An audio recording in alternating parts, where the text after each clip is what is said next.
Ah bah oui, mais il faut s'inscrire au canal, hein. Ah bah oui, il faut laisser le like. Et vous aussi. Não se esqueça de se inscrever no canal, deixar o seu like e vamos continuar assistindo o vídeo. Aí nessa primeira fase dos Cavaleiros do Zodíaco, os antagonistas são os próprios cavaleiros. E não são pessoas que são necessariamente más. Na verdade, tudo é engraçado que os cavaleiros acabam sendo atual até para esse momento que a gente está vivendo, né? Em que muitos conflitos são decorrentes do engano. Né? Qualquer ser humano, né, tá passível de se deixar levar pelas aparências, por ilusão. Pelo excesso de informação, excesso de informação acaba... Exato, informação manipulada, hein? Sim. Porque esse mestre do santuário mesmo, a Atena dele era uma grande fake news. Uma grande fake news, verdade. Aí, né, Aí é engraçado que vai surgindo isso, e sei que eles enfrentam lá os Cavaleiros de Prata, e assim, deixa eu explicar como é que é a questão do poder. Que isso também é uma coisa muito interessante, o tratamento, a discussão filosófica que está implícita com relação à noção de poder nos Cavaleiros do Zodíaco. Porque os Cavaleiros das Patentes Superiores, eles meio que menosprezam e riem muito dos Cavaleiros de Bronze por eles estarem tentando enfrentá-los. Porque eles têm a ideia de que a divisão hierárquica é algo intransponível. Então é uma noção muito medieval, né? Mas os mais fortes não são os de bronze? Não, os mais fortes são os de prata e ouro. Bronze são... Mas eu acreditava que eles fossem os principais. Pois é, não. Isso aqui eles é uma são os principais como protagonistas da história. Protagonistas, mas não são os principais em força. Não, isso aqui é uma sacada ótima dos Cavaleiros. Entendi agora. Porque é como se fosse uma narrativa do... Tem um filósofo chamado Walter Benjamin que vai falar sobre isso. É uma narrativa dos vencidos. Né? Isso tem também muito na literatura, né? Que o personagem principal é um personagem que é desprovido do poder. Então é isso que acontece com os Cavaleiros de Bronze. Né? Eles têm poder, mas é um poder mínimo, porque eles são a base da hierarquia. É como se você pegasse, vamos dizer, faixa branca, eles são os faixa branca. Uhum. Ou então tá bom, a primeira faixa, porque né, também já... E aí você tem os Cavaleiros de Prata e os de Ouro. Aí os de Ouro são tipo grandes mestres, né? Uhum. Aí o que acontece? Eles começam essas batalhas, aí os Cavaleiros das Patentes Superiores têm essa ideia de que é impossível para alguém transpor o seu grau hierárquico. Não é possível para um Cavaleiro de Bronze ter o poder de um Cavaleiro de Prata. Mas aí a lógica que rege a narrativa é a de que é possível, sim. Não é que o Cavaleiro de Bronze vai ser um Cavaleiro de Ouro necessariamente. Mas todos os Cavaleiros, eles têm a energia cósmica, que é esse canal de ligação com a energia do mundo. Então, o que vai diferenciar um Cavaleiro de outro não é a armadura. Isso é que o desenho dos Cavaleiros é bem subversivo. Então existe muito essa narrativa. Não é a armadura que define quem você é, mas sim a sua capacidade de estreitar o canal de diálogo entre sua energia e a energia do cosmos. Entendi. Aí no caso, isso é bastante subversivo, né? Porque ao mesmo tempo que a narrativa gira em torno das armaduras, porque as armaduras fazem uma diferença muito grande, né? De poder, de força, de proteção. Mas ao mesmo tempo, no fim, aquilo que representa o poder não é a essência. Eu acho que é isso que é bacana nos Cavaleiros, e eu acho que isso tem muito a ver... Não é a essência ou é a essência? Não, aquilo que... Eita, isso é o contrário, né? Pronto, é isso. A armadura não é a essência. A essência é o cosmos. Tanto que existem momentos em que tem uma batalha que eu vou adiantar também um spoiler aí você vai se preparando. Eu vou ficar colocando spoiler, clicando. Alerta, Quando você vem, toda vez que falar alerta de spoiler, aí tu aí coloca você o vai vendo alerta. isso, você vai adiantando, e quando você estiver vendo isso piscando, é porque tem alerta de spoiler, depois você para e continua assistindo. Pronto. Aí tem uma batalha que um dos cavaleiros de bronze enfrenta o cavaleiro da constelação de Câncer. E chega o auge da batalha, aí o cavaleiro de Câncer, por algum motivo, que eu não preciso dizer, mas assim, ele é abandonado pela armadura de ouro. Porque as armaduras têm como se fosse uma vida própria, em certo sentido. Não é que a armadura fica falando ou fazendo o que quer. Mas é um pouco como o Homem de Ferro, se passa por lá dos americanos, ela tem uma estrutura própria de se comunicar com o Tony Stark. Isso, exatamente. Só que aí é uma questão mais assim sutil, espiritual, menos tecnológica, né? As armaduras não são tecnológicas, certo. Nos cavaleiros. Mas aí o que acontece? Aí a armadura abandona esse cavaleiro de Câncer, porque ele é uma das almas cebosas do desenho, sabe? É um cavaleiro que do mal. Não segue o código de honra, sabe? Mas acredita que segue. Sempre tem um assim. Assim sempre existe, né? Aí a armadura abandona ele e o cavaleiro de bronze que enfrenta ele, que é Shiryu do dragão, é uma pessoa muito honrada e diz, não, eu não posso enfrentar uma pessoa de igual para igual com a armadura. Aí ele tira a armadura. Aí é nesse momento, pra mim, que eu acho que é como se fosse um momento emblemático do desenho que contrasta as duas ideologias. Que aí o cavaleiro de ouro diz assim, você tá lascado, meu filho. Eu tenho domínio do sétimo sentido. Sétimo sentido é o nível máximo do cosmos. Aí depois eu posso falar sobre isso também um pouco. Aí eu domino o sétimo sentido. Você teve um lampejo e você acha que vai... Como é que você vai garantir que você vai conseguir atingir esse sétimo sentido agora? Eu vou dar um golpe para você, vou acabar com você agora sem armadura. A única chance que você tinha era estar com armadura. Aí ele fez, não importa, né? Mas ele atinge o sétimo sentido, né? E é esse que é uma outra sacada boa dos cavaleiros, que é falando sobre essa questão do poder. Aquele que domina e controla o poder, o nível máximo de poder, ele perde algo que só quem é inferior tem, que é a explosão. Porque quando esse que é o cavaleiro de bronze atinge o sétimo sentido, ele atinge com uma força, uma potência do que é novo, do que é... Aí tem muito essa coisa, tipo, a energia do que é novo, do que é a vitalidade do que é novo, e aquilo que é um poder instituído, mas que já é um poder que acaba meio que ficando inerte, né? Porque tipo, se você acha que já está pronto, né? Tem muito esse diálogo, né? Quem acha que está pronto já está meio que perdendo, né? Só que não se dá conta disso. É porque começa a subjugar o seu oponente. Subestimar. Subestimar, exatamente. subjugar. Aí pronto, aí tem essa. Aí pronto, aí isso é um exemplo dessa coisa da essência do cosmos e da questão da armadura, né?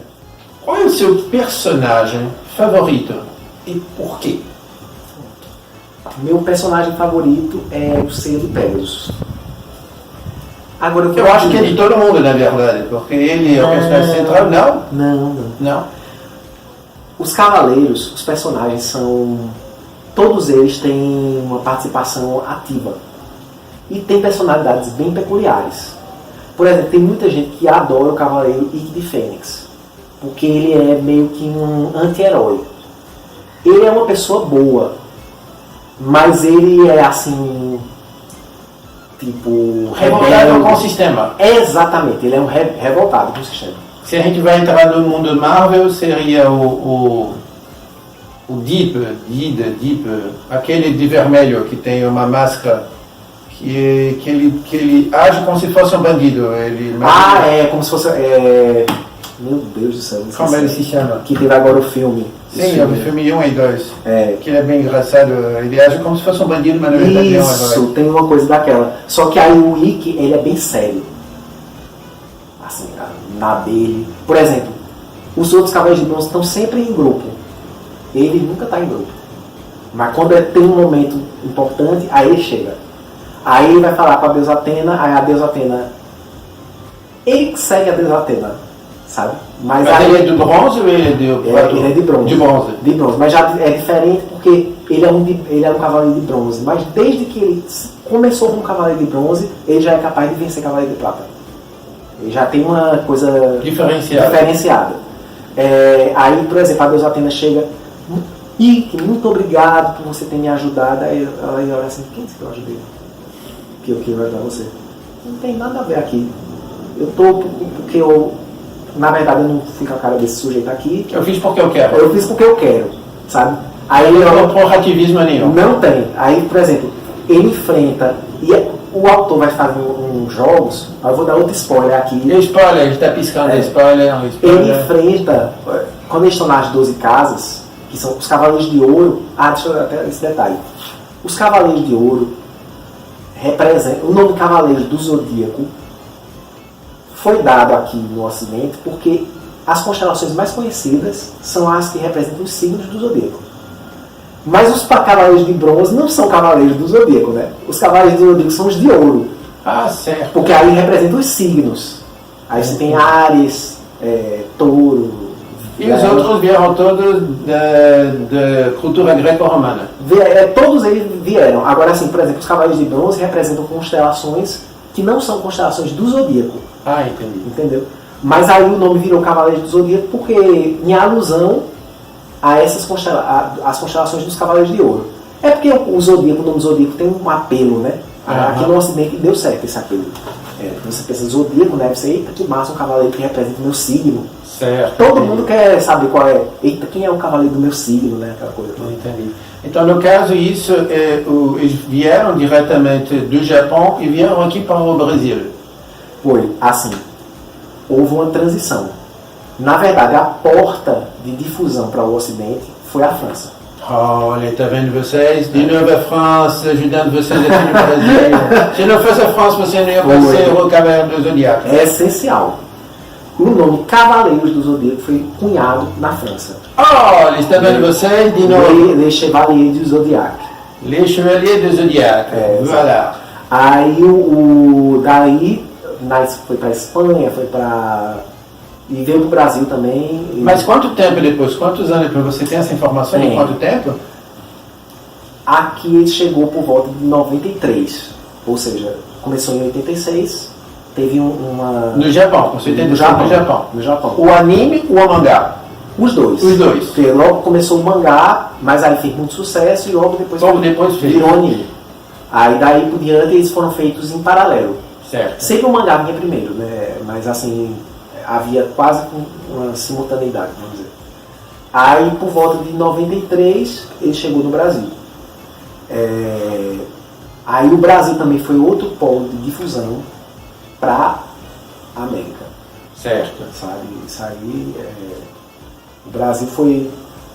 Nunca tinha havido a cultura japonesa relativa a super-heróis nunca mais foi a mesma depois dos Cavaleiros. Foi um divisor de águas. Um divisor de águas. Aí, pronto. Aí, a partir daí, houve essa... Aí se seguiu essa lógica francesa, né? A tradução... A primeira tradução até foi meio falha, porque não... Mas qual foi a primeira tradução? Foi baseado na tradução francesa e na tradução espanhola. Não foi baseado na tradução... Você fala que Cavaleiro do Zodíaco é uma tradução falha. No começo. No começo. A primeira. Aí depois foi traduzido novamente com base no Japão. Não entendi muito bem. Não. O nome ou os personagens? Não, eu estou dizendo a tradução da história. Da história. Sim, eu pensei que fosse o desenho é japonês. Sim. Aí quando chegou aqui fizeram uma tradução de segunda mão, né? Pegaram já o desenho traduzido pela França e pela Espanha. Sim, entendi. Traduziram para o português, aí teve muitas falhas. Sim. Aí depois fizeram mais para frente uma tradução baseada no japonês. Direto, certo. Direto, né? Aí... Mas eles refizeram os episódios ou deixaram do jeito que estava mesmo? Não, do jeito que tá. O desenho eu sei que foi o mesmo. Não, mas essas traduções que foram feitas, mal feitas. Sim, sim. Elas foram refeitas? Foram refeitas. Foram refeitas. Os dubladores dublaram novamente. Ah, Tá? certo. Inclusive os Cavaleiros, outro divisor de água foi com relação à dublagem. Nunca tinha se dado, assim, até os Cavaleiros do Zodíaco, as pessoas não se preocupavam muito quem era o dublador. Certo. E hoje em dia, todo mundo sabe, é incrível, quando um dublador de um desenho dos Cavaleiros morre, aí é aquela fenômeno, todo Aquela mundo comoção. fala, comoção. E os Cavaleiros conseguiram esse fenômeno de permanecer com os mesmos dubladores aqui no Brasil, basicamente são os mesmos, desde a origem. Só para eu dar uma situada nas pessoas. A história dos Cavaleiros do Zodíaco não se resume à história canônica, que foi a criada por Masami Kurumada. Continuam sendo feitas histórias, ele permitiu e autorizou que outros autores fizessem leituras diferentes, e o próprio Masami Kurumada continua escrevendo, inclusive... Ah, ele continua fazendo então? Continua fazendo. Ah, Como é que não foi? sabia isso. Deixa eu te dizer. Mas anime ou mangá? Ele está fazendo um mangá. Aí o que acontece? Os Cavaleiros do Zodíaco, logo que eles foram feitos, você teve a saga do Santuário, aí teve a saga... Eu vou tentar falar mais do mangá, para ficar mais oficial, né? O canon. Aí você teve a saga do Santuário, Poseidon e Hades, que são aquelas batalhas, os deuses, assim, as guerras santas, né? Certo. Inclusive, para essa saga de Hades virar desenho, foi animado, foi uma novela, assim, tipo... Olha, eu perdi uma parte do cabelo, dos meus cabelos, que eu perdi foi esperando esse negócio, porque você vai ficando velho e vendo que o tempo vai passando e você esperando. Pronto, isso é no Lost.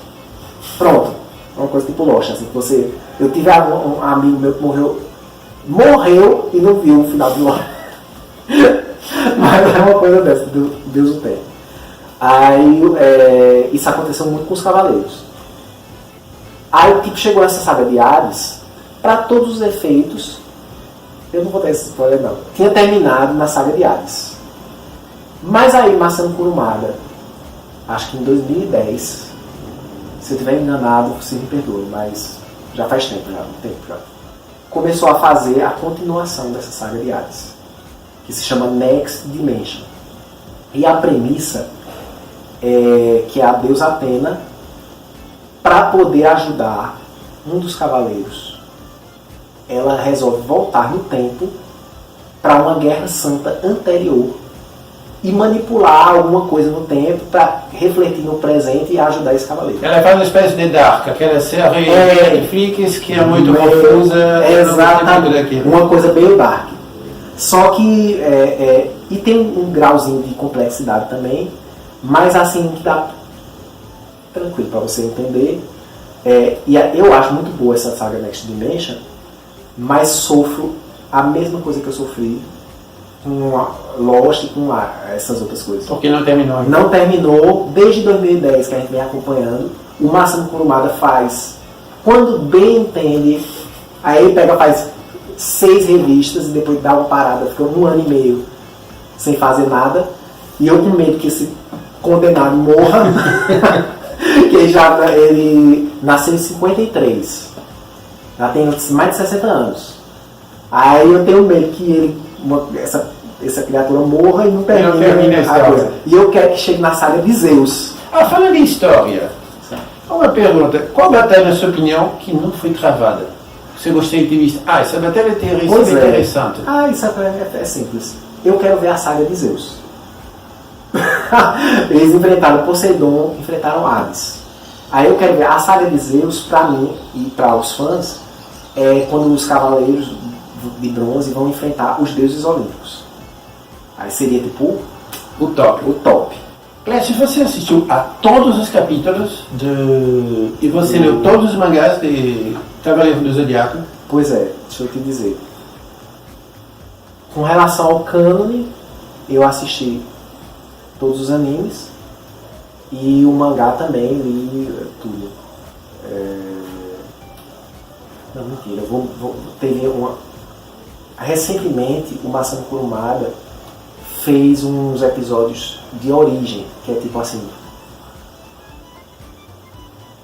Ele fez um episódio pro mangá para explicar que a rivalidade entre o Papa do Santuário, que tem outra spoiler que eu vou dar.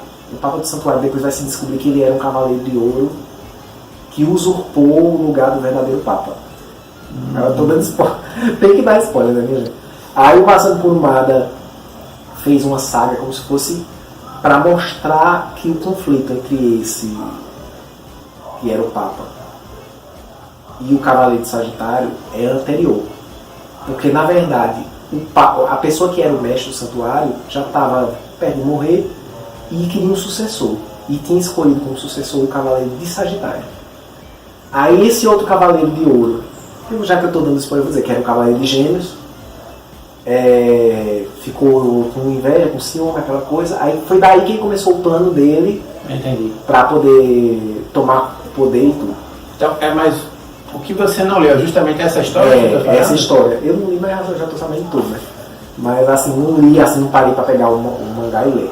Mas você já tem esse mangá? Você já adquiriu ele? Não adquiri. Mas você coleciona na internet. Pois é, eu não coleciono mangás porque eu acompanhei a versão online. Certo. Não deixa de ser uma coleção, né? Eu não tenho físico.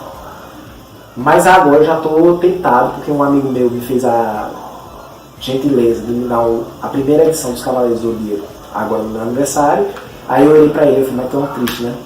Porque aí agora vai ficar me despertando a vontade de ter os outros. E eu não queria, com todo respeito assim, eu não queria ter, porque eu não sou muito de juntar coisa, livro, essas coisas, sabe? Eu gosto muito da coisa online. Você gosta de juntar conhecimentos. Exatamente. Mas pra ficar... Agora os desenhos, minha gente, eu vou entregar a minha idade aqui, né? Sem dizer, mas eu era da época que eu passava o desenho na TV. Eu botava a fita, gravava, e eu ficava esperando os comerciais. Para isso me serviu, porque hoje em dia, quando eu vou editar vídeo, que eu vou fazer corte, isso tudo me ajudou. Porque eu ficava esperando o comercial e fazia no momento exato a pausa e voltava. E eu vou ver no DVD ou na internet e tudo assim, e é do jeito que eu fazia, minha gente. Eu era um compulsivo, que eu ficava assim, imagina você ficar vidrado, né? Eita, vai ser agora. Aí pá, coisa assim. Aí isso acaba me ajudando, que eu trabalho com edição de vídeos, aí quando eu vou fazer corte, isso acabou facilitando. É outra coisa também que eu tinha a habilidade, eu sou do tempo de vinil também. Aí eu pegava a agulha e botava na música certinha, assim. Claro que depois de milhares de tentativas e treino, né? Aí eu fazia assim, sabe? Aí também isso ajuda muito essa precisão quando você vai editar vídeo, né? Inconscientemente isso reflete. E falando em edição, você tem um canal que não é sobre o Cavaleiro do Zodíaco, mas já fica aqui uma dica, por que não abrir um canal para falar do Cavaleiro do Zodíaco? Porque eu senti muita paixão. É bom te ver falando, é muito bom ver uma pessoa quando é apaixonada por alguma coisa e falar. Isso realmente dá satisfação disso.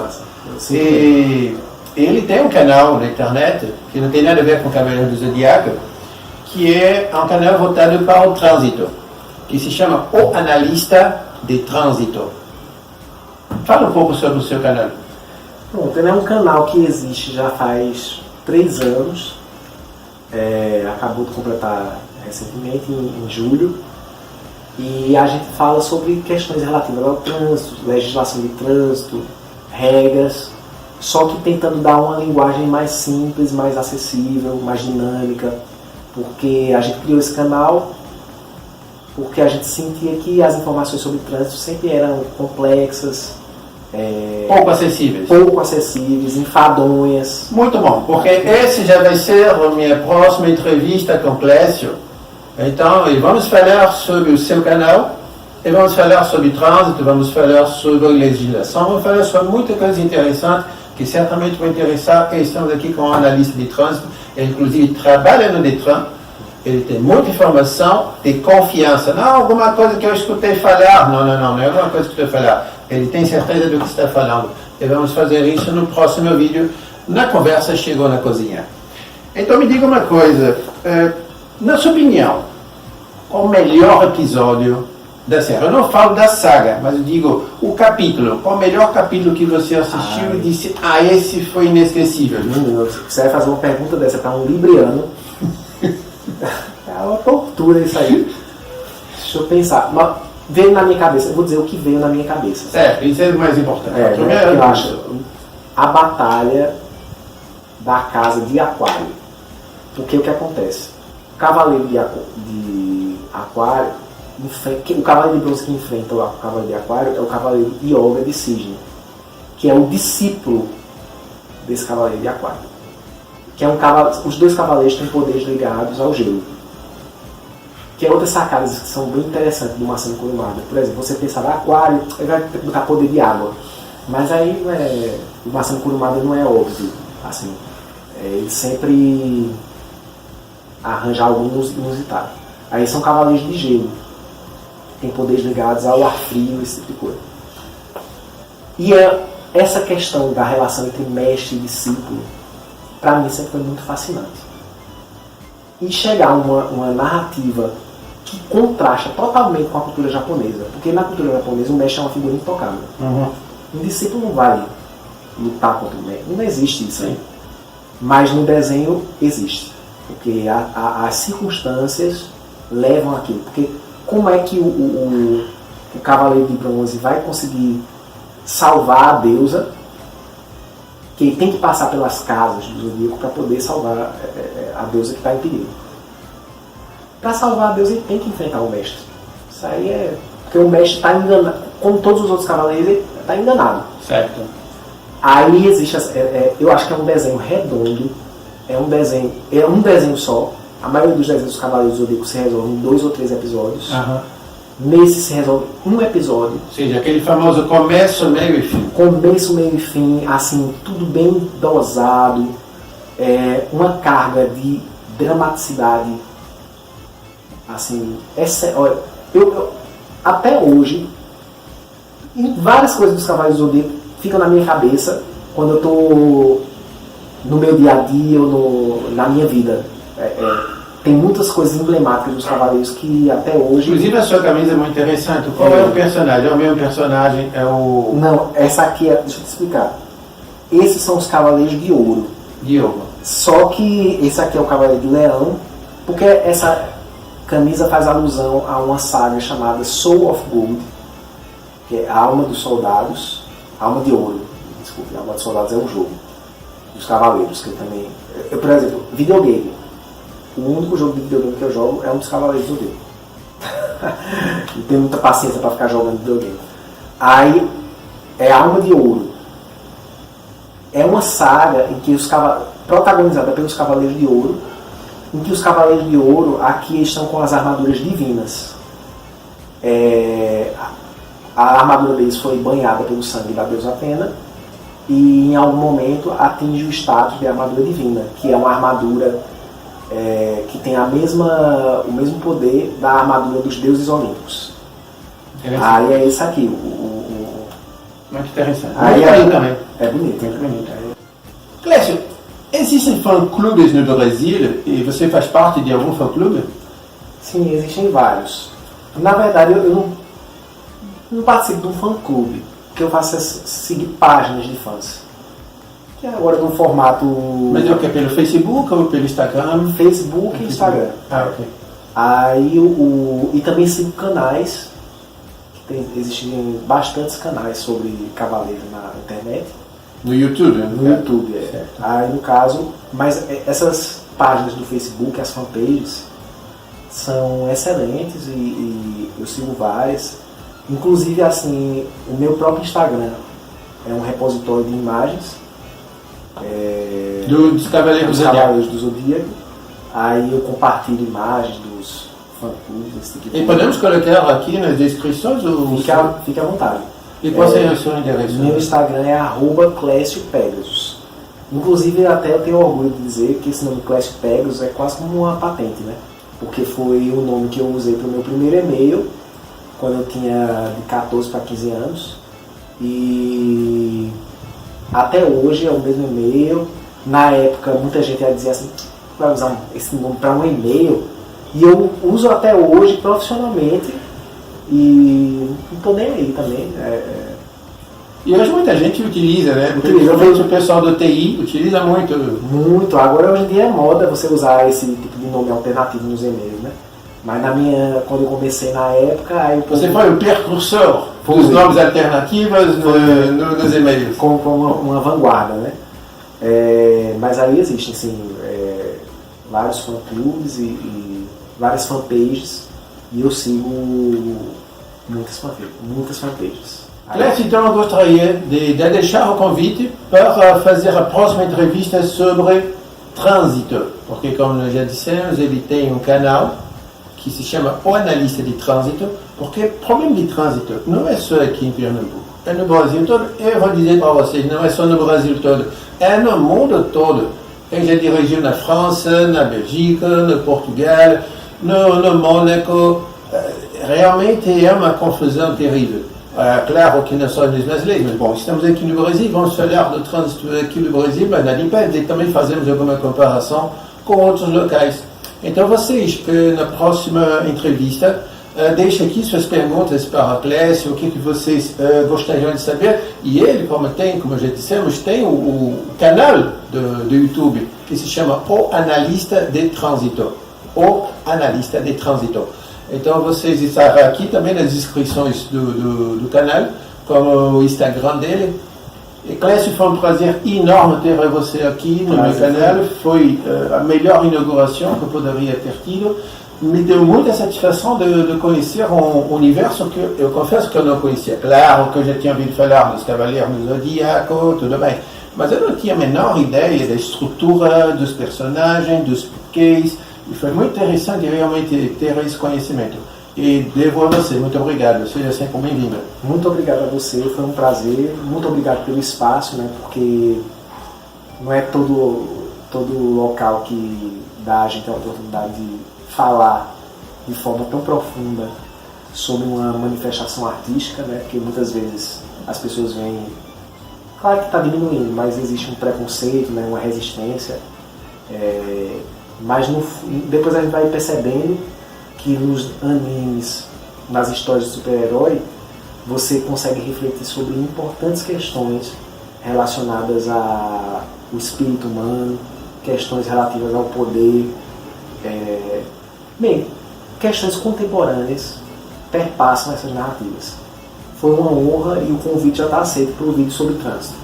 Muito obrigado, Clécio. E isto aqui é só uma prova do que você vai encontrar no canal Gosto se discute, porque estamos aqui para discutir o seu gosto, o meu gosto, o nosso gosto. Muito obrigado por vocês ficarem conosco até agora. Au revoir, até logo!